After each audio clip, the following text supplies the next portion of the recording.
Built Better, the podcast for home improvement contractors by Modernize Home Services. Welcome to Built Better, a podcast by Modernize Home Services, where we explore and highlight trends and topics around contractor marketing. I'm Don Pucci, head of account management for Modernize, and your co-host. By my side is co-founder of Modernize, Chris Palatroni. Today, I'm happy to speak with a repeat, maybe call it a boomerang, Built Better guest from Tampa, Florida, Thang Fu, the director of marketing for Sun-Tec. Sun-Tec, solar and roofing. They're out of Florida, of course. They're known for offering sturdy and high-efficient solar panels to their customers in the southeast region of the United States.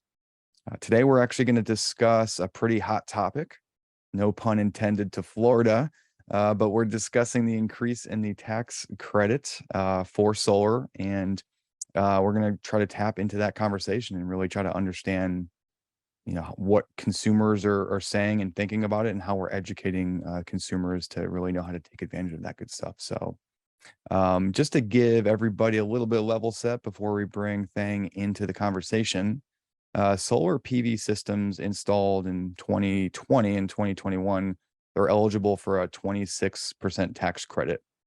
In August 2022, Congress passed the extension of the ITC and actually raised it back up to 30% for the installation, which is going to be 30% between 22 and 32. Systems that were installed on or before December 31st, 2019 they were eligible for the 30%, but that was stepped down.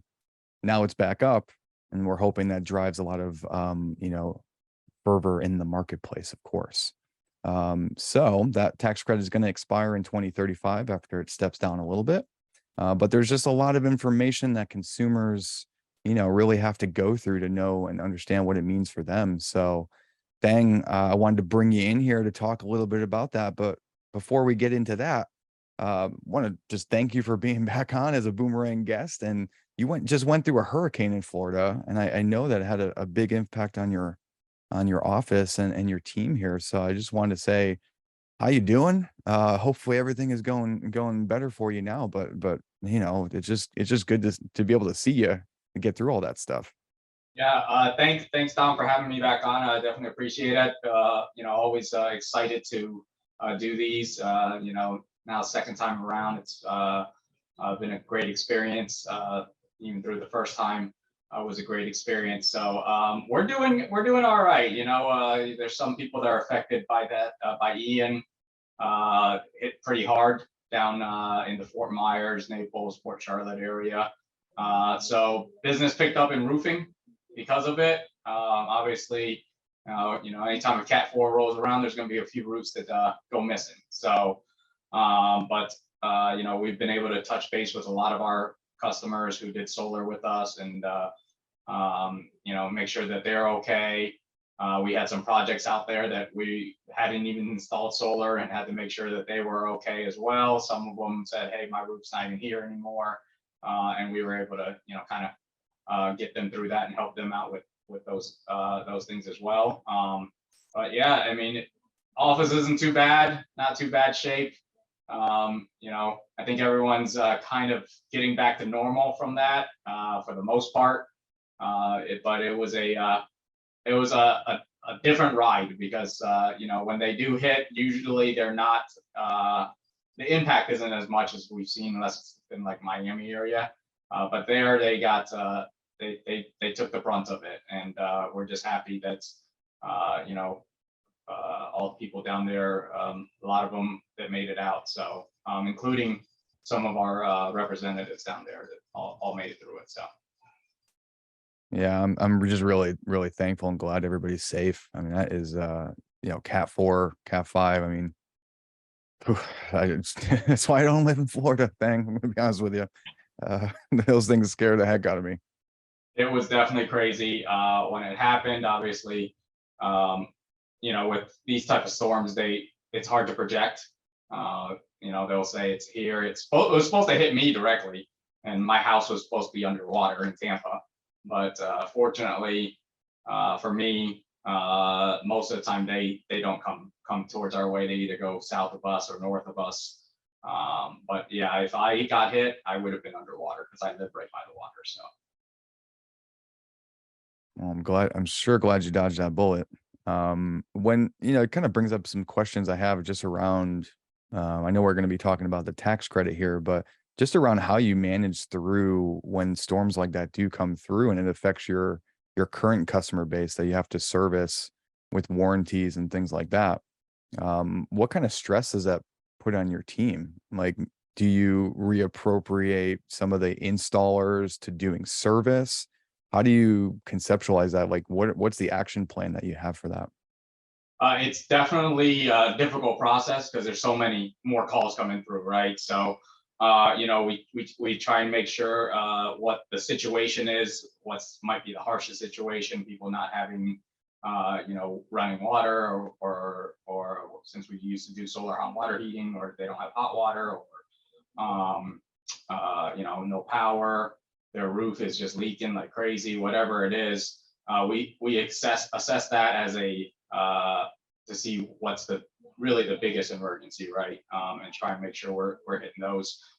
Definitely redistributed some of our team to service as opposed to doing installations. But I think the customer service team did a great job in being able to touch base with everybody that needed us, and really set up a schedule so that we were able to help each and every customer in a timely fashion, as opposed to them having to wait 3 months, 6 months, or whatever it is, which we've heard before.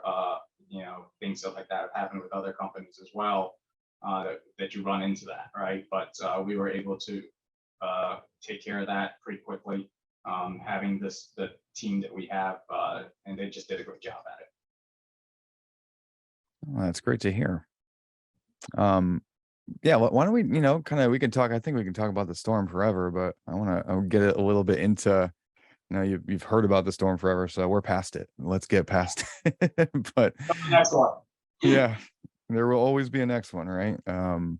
Yeah, but let's talk a little bit about the ITC. So consumers have a really good opportunity to get a really good cost savings through the course of working with solar companies. And um, you know, I don't know exactly how solar companies educate the consumer about how to take advantage of it and how you integrate it into your pitch and how you make sure that they take advantage of it. So why don't we just kind of speak first broadly about really how do you educate your team on tax questions and things like that?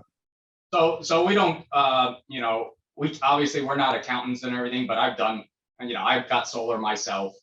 And it's really an easy application to file for that tax credit. It really just comes down to if you do your own taxes, or if you give it to somebody. If you do your own taxes, it's pretty simple. Just put in what you purchased the solar for. It'll actually ask you, did you do any renewable energy upgrades? And you put that amount in, and it calculates it for you. If you're doing it through your accountant or CPA, you really just give them how much you pay for it, and they process it that way. So the good thing about the ITC, it's actually a very easy process. There's not extra paperwork or anything to do with that. So, but you want to make sure they know when it comes to that, the customer knows that it's based on their tax liability. So it may take a year, it may take 2 years for them to get it back, but eventually they do. For someone like my mom who applied for it, it took her 6 years, and it was for solar hot water, but she made no money, so it was like $600 a year back. But she was able to recover all that still. So you just want to make sure they know that it's not a rebate, and it's a credit. Some people think it's a rebate, but you want to go over, hey, it's a tax credit. It's based on your tax liability, and kind of explain that it may take a year or two, or maybe a little bit longer to receive all of it. But most our customers get it back within the first year. Yeah, it's a good point you mentioned. I was a super naive solar buyer. So when I did it, I thought I was getting a rebate, even though it clearly was not that. Maybe you can help people understand, like, on the spectrum of I guess, rebates and incentives, like where does this fall? Like, is this the biggest opportunity if somebody's putting solar on their house to sort of lower that overall cost in the long term? Or like, because when I did research on it and I was dabbling with Florida, I'm not as familiar with your guys' market. It seems like there's a lot of different things that people can do to offset some of that cost. So where does this specifically fit within that gradient? This, I think, is the biggest impact, especially now. 26% obviously is still a lot, but with that change to 30%, definitely, makes even more of an impact. I mean, it really is for people that were expecting 26% in the beginning of the year when they decided to sign up with solar. A lot of them expected only 26% back, and at that point it made sense, right? It still made sense. All the numbers made sense for them. But then they got the little surprise at the midpoint of the year that said, hey, instead of 26%, you're going to get 30%, and you still paid whatever you did back then, which was great for them, right? So they just got a little bit of a 4% bonus for just the change. So they made it retro to the beginning of 2022, which was really helpful. I think it's the biggest impact. Florida doesn't have as many incentives as some other states do. So really this is the biggest impact. Now, we offer some different programs and things to try and help people, even people that don't have the tax credit. We offer some different programs and different options that makes it so it makes sense for them as well. But without question, I think the tax credit's definitely the biggest impact. Yeah, and so just to be clear for those people that were like me, the way that it works is if somebody is purchasing a solar system, and let's say the cost of that system is $20,000, with a 30% tax credit, they're not getting $6,000 off the system. In other words, the system's not going to cost $14,000. They're paying $20,000 for a system, but when they do their taxes, depending on how those numbers pan out, they can reduce their overall taxes $6,000. That's how this works, correct? Yes, that's exactly how it works. So just an example, let's just say, some people that owe at the end of the year, right? They owe like $2,000, and let's just say it was a tax credit for 6,000. So instead of paying in $2,000 more, they would get back 4,000. That's essentially how that would work. So because they had to pay up more. Now, if their tax liability, let's just say for the tax season, they only had a $3,000 tax liability, then they would get that $3,000 back on their taxes, and then the following year they would get the rest if it was another $3,000. So it really comes down to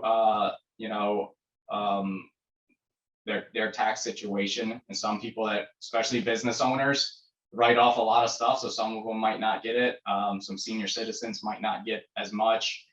They might just get a little bit, but we find that most people do get it, especially even some senior citizens that get it because they have pensions and things that pay out, or of course, if you're somebody that doesn't get a tax credit, if you have like stock market and you sell that off, you can always utilize that to offset that the taxes would be if you had money in the stock market and you wanted to pull it out of there, you'd be able to utilize that completely then. So there's different ways. We've said different situations throughout our time here, and most people are able to utilize that tax credit, which it's 30% off of anything, right? Is a pretty big impact.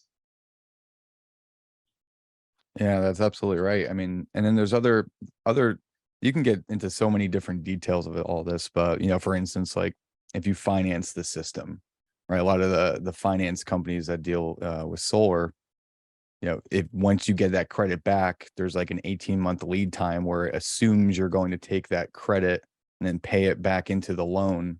And so you can structure it to where that your monthly rate is going to be reduced for that 18 months. But then once that 18 months is over, if you haven't paid that credit back into the loan, well, then your rate is going to go up. Your loan monthly payment's going to go up because the principal hasn't reduced by that much, right? So yeah, there's that's exactly right. Yeah, so there's more details like that the consumer's got to be aware of as they search for savings. And I imagine if they're not aware of that, and then they don't put that tax credit back into the loan, their monthly payment's going to go up. And then it's going to be like, well, hey, why didn't my solar advisor tell me about that? So how methodical are you in explaining those types of things to the consumer? That's pretty huge. So, because obviously we don't want them to feel misled or anything like that, because that's, you don't explain that to them that, hey, you should pay this tax credit back in, that, or else your monthly investment does go up. So it's huge. We go through that pretty thoroughly, and we recommend everyone to hey, if you want to keep your monthly investment at this cost, make sure you pay your tax credit in, right? It does have that 18-month lead time, so it does give them a little bit of time to, especially to collect over 2 years possibly. But we definitely recommend it. And some people, do that. But there are people that say, hey, I got this big chunk of change coming my way. I don't mind the monthly investment going up some, and decide to do something else with that money, whatever it is. Someone like me, I might go to Vegas. I don't know, but some people decide, hey, I can do this right now.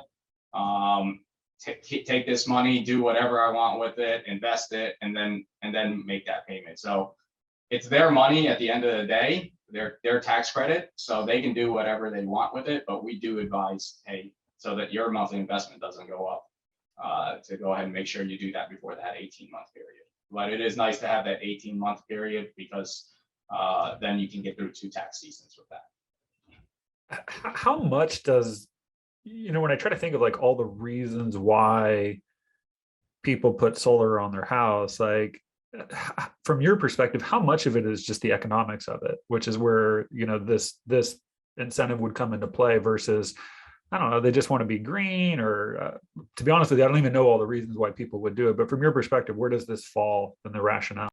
Well, I can tell you, most people, right? Most people, it comes down to dollars and cents for most people. Does this make sense value-wise for me? Really, it comes down to the economics of savings today, but also future savings, and adding value to your home, because it is an investment as opposed to just a purchase, right? You're not buying a car or anything like that. This is a real investment. We've had plenty of homeowners that have gotten solar, and most people think, hey, that solar is a long-term solution, and I don't really make my money back for 10 to 15 years. But really, in reality, you're putting money back in your pocket from day one if you do financing with it.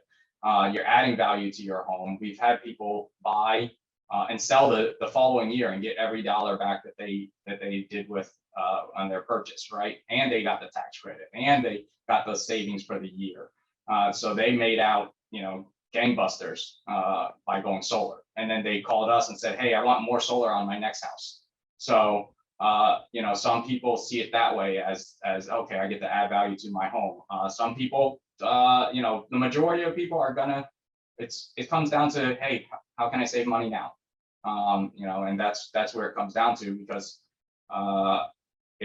they're looking at that, at they don't want to pay more than they're paying their electric bill right now. So if they can actually, where it's paying less, it makes a lot of sense to them. With the rates going up like crazy, we just actually did an assessment on an electric bill from 2017 to now.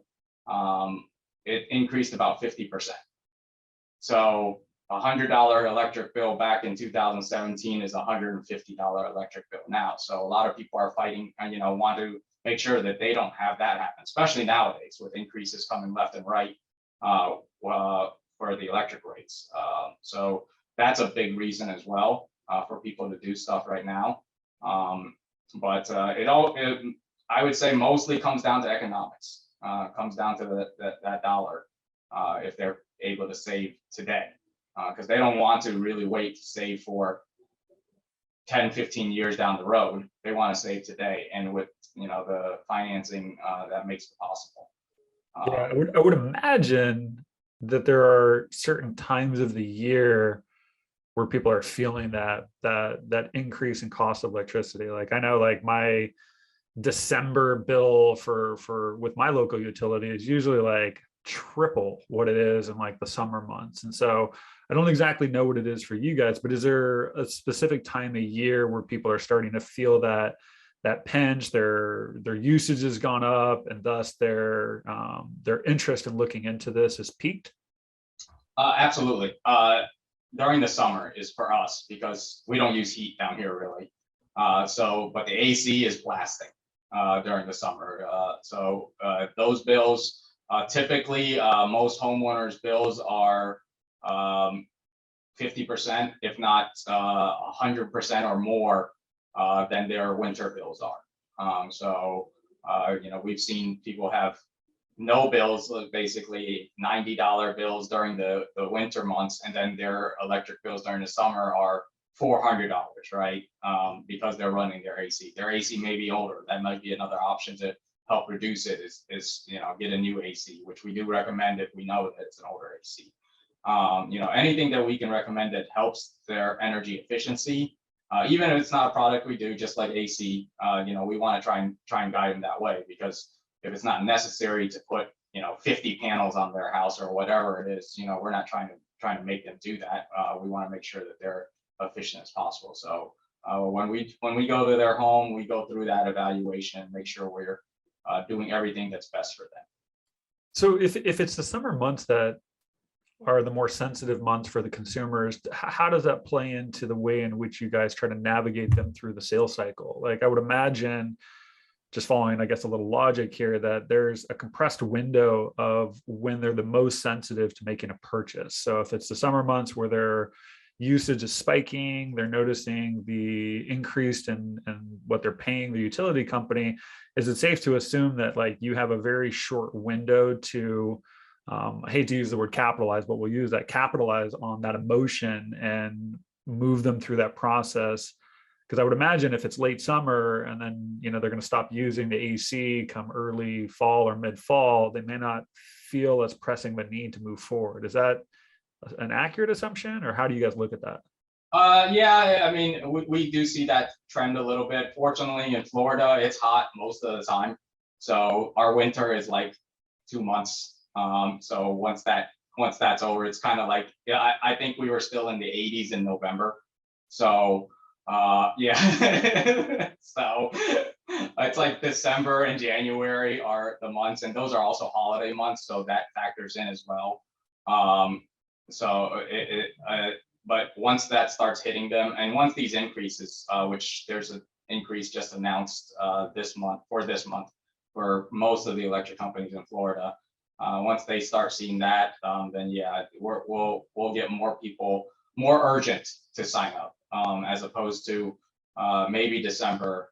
They're not as urgent about it. They have other concerns, Christmas, things like that. Their bills are, instead of what they don't have that shock yet of, oh, okay, it's $100 now, it's not $300 like they might be in the summer. So they don't have that shock. But most people that have lived in Florida for a while understand the cycle. So they understand that, hey, it's low here, it's high here. And for most of the year, I can tell you it's very hot. So it's a fortunate thing for us. People are running their ACs a lot. Yeah, I think the industry has evolved a little bit, and I think it'll evolve even further, as we get towards the end of that ITC period, right? But we started off the conversation talking about the natural disaster that came through and caused a lot of damage through Florida. We're seeing that around the country as well. I'm in Austin, Texas, and the reason why I went solar last year was we had crazy freezing temperatures. I knocked out the grid for 5 days, and I said, never again will I be without power. And so you've got battery storage now, and that's a compelling reason for someone, if it's just only for backup, and having that peace of mind that I could, if something happens, I can be off the grid for a few days with some storage. Have you seen that shift in mindset, especially after the hurricane? Like, how has that changed from historic levels of just wanting to save money? That's definitely grown, especially with this storm, and people even feeling the effects of Texas, right? That they might not have experienced it, but heard about it and said, I don't want to go through that. with battery technology improving as it has before, I can tell you that I wouldn't have recommended a battery to anyone. It was okay, but it wasn't there yet. So now with there's a lot of competition out there with different batteries out there, and it's improved so much that I'm looking at a battery. I don't need one. I've never lost power really, but I'm looking at it because it makes sense, right? I don't, I have a dog at the house, middle of summer, power goes out. Do I really want my my dog sweating it up? Now you have to have that being said, to run an AC, it takes a lot of energy. So you have to have enough battery storage to be able to run that. Plus you need the cranking amps to run that AC because it does take that, and probably requires a soft start for the AC. But there's other reasons as well. People don't want to lose all their groceries for because the power goes out. That's hundreds of dollars that's just down the drain for them. People want to be able to charge their phones. People want to be able to do just be able to do things, maybe just to entertain themselves, right, during that period that they're stuck without that power. And we want to make sure all homeowners understand that. Most of our recommendations start with hey, you want to just start with the system and save money. Let us show you what we can do, and then at that point, after that, we'll get you going on a battery. But we want to show you what type of company we are first. I'm not trying to sell you every little thing in the book because just to. I want to make sure that they're happy, they know who we are, and they become repeat buyers. A lot of our battery sales now are for customers who had previously bought in solar from us before, and they said, "Hey, I'm interested in a battery now," and they come back to us because we did the good job for them. So. Yeah, the battery one's interesting, Dom. I know you and I have talked about this in the past. So in California, due to the wildfires over the last 5 years, we've had a lot of outages. And I think one of the driving factors, I have a power wall at our house. One of the driving factors was actually the fridge and the freezer. Forget the annoyance of moving things out of it, but just you lose your fridge, you lose your freezer. I mean, you can easily go $500 to $1,000. We have a separate freezer. I've just lost stuff. Forget the waste, but it costs a lot to replace all that. One thing to add to your selling point for batteries, it's interesting you mentioned AC. We actually did not hook our AC up to our battery. We did it for our fridge and our freezer, but we also did it for the coffee machine. Because my God, like, what's worse than having no power and then you literally can't make your coffee? Like, it was a huge must for us. So just, throw that in there too. Like, hey, you want coffee in the morning? Like, most people are pretty cranky without it. But one of the added benefits that we've seen with the battery, we haven't had any power outages since we purchased it, but it is the oscillation of when the battery is activated and when it's not activated. So it's hard for me to tell how much of an impact this makes on our electricity bill, but during the prime peak hours of electricity where you're paying a higher rate, you can pull from your battery. And when the rates are lower, your battery can shut off and pull from the grid. And so there is ways that you can set it up so that you're hopefully not paying the premium for electricity when you can be pulling from your battery. I'm curious if that is anything that you've sort of factored into the way you guys sell it. Our net metering rules are different than in California, and we don't actually have a peak time charge versus a regular time charge. So we don't run the battery the same way it's run over there for that reason. But if it ever comes to where that is a thing, which they've tried plenty of times to get that through, then yeah, that would definitely factor into the pitch of why, where the value is with the battery besides, peace of mind. Yeah, that's similar to Texas. Texas has just a usage rates, and it bumps up by if you're using under 1,000 kilowatts and then above, there's tiered rates there. So yeah, having the battery does help because essentially, if you charge the battery, it's 100% during the day and you're running off of it, you're not paying for anything, and then you're just running from the battery overnight.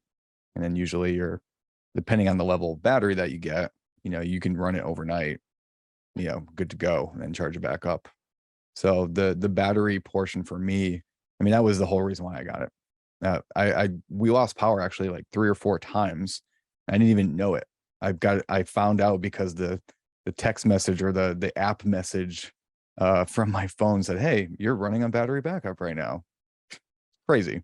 And then it'll tell me the storm is coming, so we're going to just charge your battery up to 100% so you don't lose power. I mean, just that peace of mind, just knowing that, my wife is going to be able to watch, YouTube, and we're not going to lose $1,000 worth of, refrigerator. Like that's worth $200 a month to me. I don't know. Yeah, the storm protector is a big one too. I mean, it just takes a lot of the thought out of it. We're constantly getting like little dings of like, hey, we're going to charge your battery. There's a storm system coming in, and it's nice because I don't think, as an average consumer, you'd be thinking about like, where's my battery? Is it fully charged? Storm coming in. So it's nice that the technology sort of takes it off your plate. Yeah, that makes it a lot easier than trying to figure it all out by yourself. So that you're going to be prepared for that situation when that situation comes to. And honestly, I think it's worth every dollar for most people. All right, it's not worth it until you run into that situation. Right, you're like, oh, I don't need it, until all of a sudden you're out of power for even a day or two, and you're like, oh my God, I wish I had this. And that's really the pain point for a lot of people, right? That have had it happen for them. That's their pain. They're like, oh God, I don't want to go through that again. Me, I'll tell you, during Ian, I lost power and I was frustrated. I was annoyed. It wasn't even the storm, didn't even hit us that hard. I was pissed off.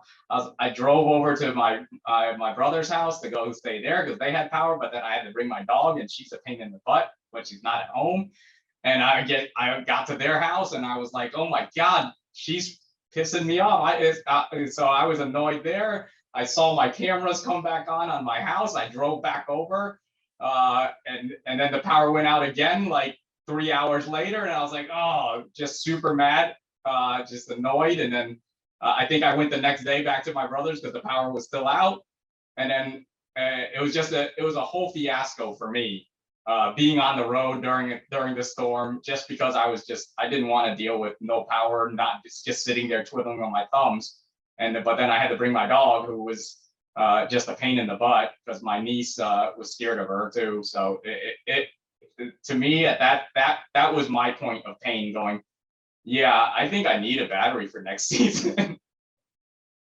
100%. I got like a phantom limb battery scenario. The last thing I'll say about it, we went on a trip and we just stayed in the Airbnb, and a big storm came through and knocked out power for like 12 hours or so. And we were like, we're on a trip right now, and I wish I was home because we lost power and they don't have battery backup or a generator or anything like that. So I literally was on a fun vacation, didn't have power, and wanted to be home. So that it was weird. Yeah. But yeah, it's that peace of mind. And also, as we evolve the grid and upgrade and do all those things, isn't it true that having battery backup systems paired with solar, distributed across the grid, isn't that good for grid stability? I think so. I think that it's definitely helpful. Especially when they're trying to, get everything back up and running, when they're not having to work on yours as much, and get that fed in where other homeowners can, take advantage of the power that's coming through. It's definitely helpful, I believe. Yeah. Yeah. I mean, that kind of dovetails into really the future. I mean, we're in 2023 now. There's a lot of activity in renewable energy and home efficiencies. So, moving people onto heat pump, based heating and cooling. There's a lot of different variations of that. Kind of where do you see the industry going over the next few years? Like what drives you, being excited about the future?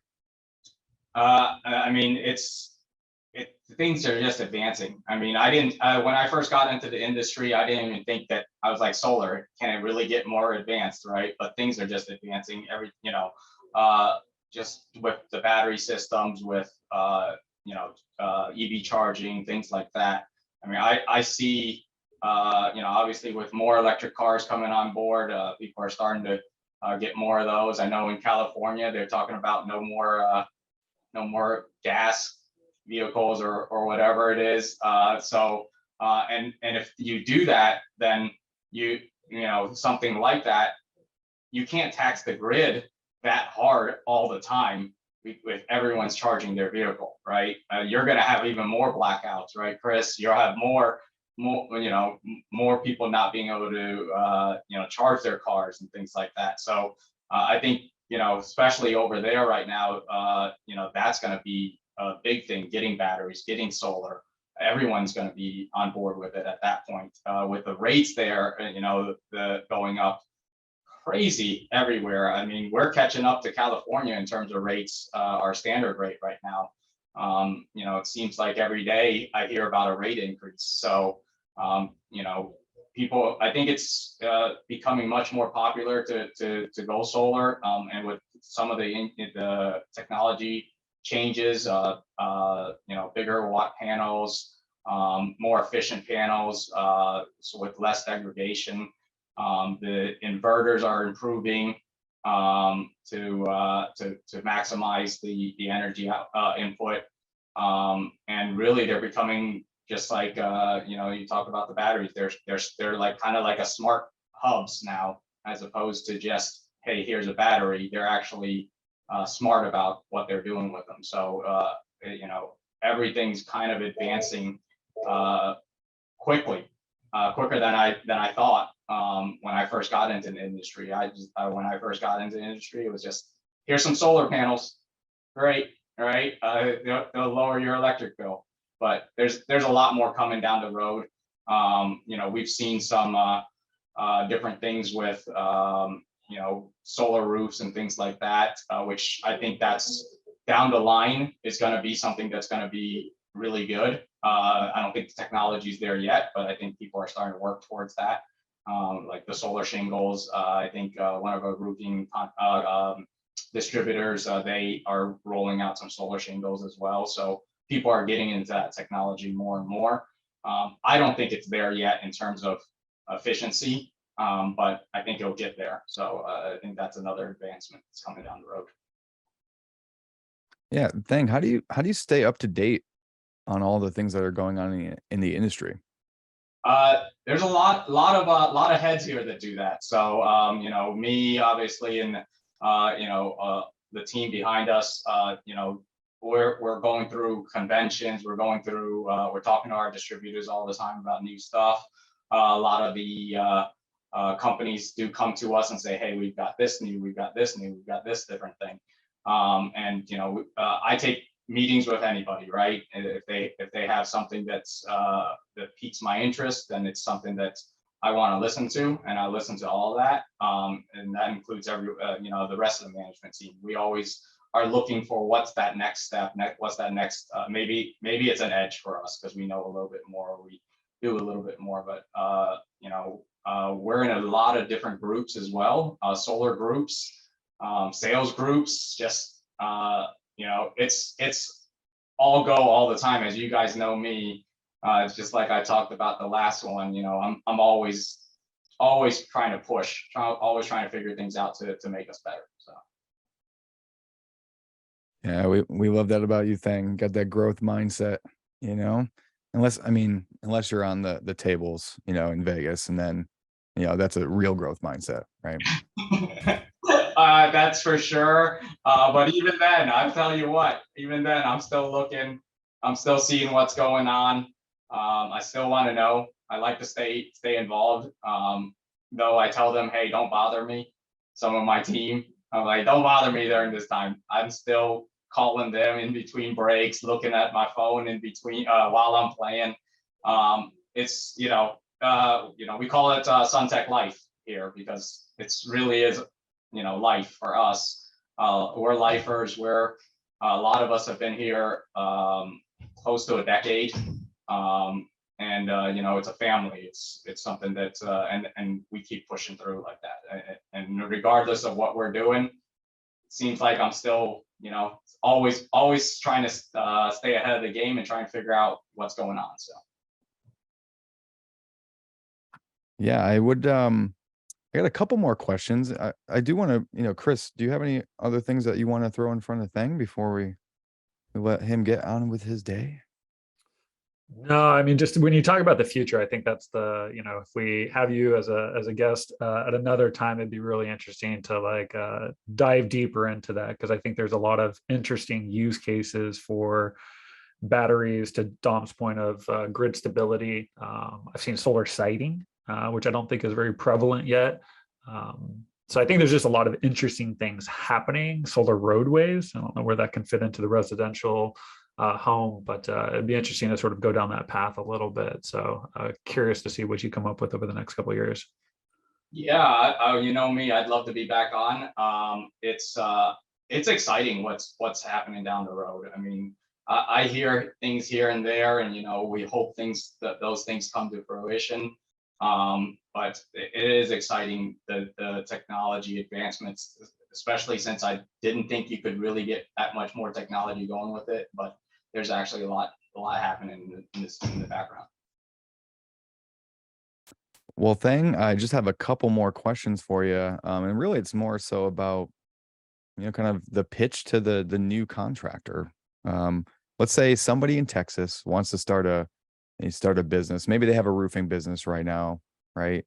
And they want to dive into the regulatory fund that is the solar business. What's the first thing that they should do? And then, what would keep them in the game? What would keep them living the Sun-Tec life, beyond anything else? The good thing is, if they're already a contractor, especially a roofing contractor, right? You definitely want to start out by hitting your customer base. That's big, right? You already have their info. You can contact them to build on there. If you have a great relationship, if you did a great job, they're definitely going to consider you. That's something that's when we transitioned from solar hot water to solar photovoltaic, we talked to our old customers. I think and then when we took on roofing as well, that was a big part of it. Being able to talk to the existing clients. That's really where you should start, right? Obviously, staying up with the technology, staying up with the finding the right distributors, and the big thing is financing. Financing is huge in this industry. If you don't have financing, the right financing, it doesn't make sense to a lot of consumers. So you definitely want to make sure you have that in place, ready to go, before you even try and get into this industry. Because I can tell you, it's hard to get cash customers for solar. It's because it's not really, even though I think it's a need for most, if not all, it's not a need in their mind yet, because they're, they haven't, a lot of people haven't even thought about it. Touching your customer base is where I would start. Yeah, that makes sense. Are there any marketing channels that you would start with if you're a new contractor versus others? You have to find your way around a little bit, just kind of like we did, right? We have a call center that contacts a lot of homeowners. That's kind of where we started, just through lead sources that for homeowners, right? They didn't actually request us to call them or anything. They're not on the do not call list, and they're just homeowners. You touch base with those people, ask them if they want to save money. Sometimes they might not want your call, but that's a way to start. And then of course from there, finding partners that can provide you leads. That's the next step, I think. But you have to find the right partner. If you find, and you're going to go through trials and tribulations of finding partners. I can tell you that right now. We went through a ton of them.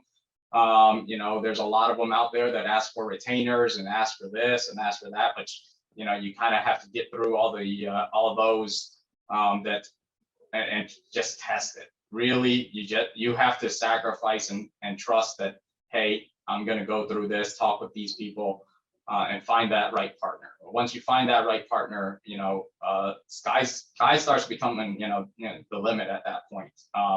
trying to do your own marketing, it's very difficult when it comes to SEOs and all that. You have to have somebody that really stays on top of that all the time. I found we've done it. We get some hits there, we get some hits there, but finding a good partner, it actually works better because they actually that's their expertise, right? As opposed to my expertise, solar and roofing, right? If you ask me to install an AC, I have no idea what the heck you're talking about, right? But just like for a lot of those vendors out there, their expertise is marketing, so you want to take advantage of that, using their expertise as opposed to saying, hey, I'm going to have somebody in house do this for me, and they might not be great at it. So. That's great advice. I love the testing portion of that. That's how we grow. That's how we learn. That's how we keep that growth mindset. And there's a lot to be said about great partnerships, and that's going to be our time today thing. But I want to thank you for being a great partner, being a great friend of the show, and really excited to have you back again in a few months. We'll see where you're at in the market, where the rate increases take you, and how the consumer sentiment changes. Maybe, but for our listeners out there, thank you so much for listening to Build Better. Before we go, show us some love for your favorite podcast. Leave us a review on Apple Podcasts or Spotify Podcasts. We got a YouTube channel, so you can subscribe to us at Modernize Home. You can even email us at modmail@modernize.com. See you next time.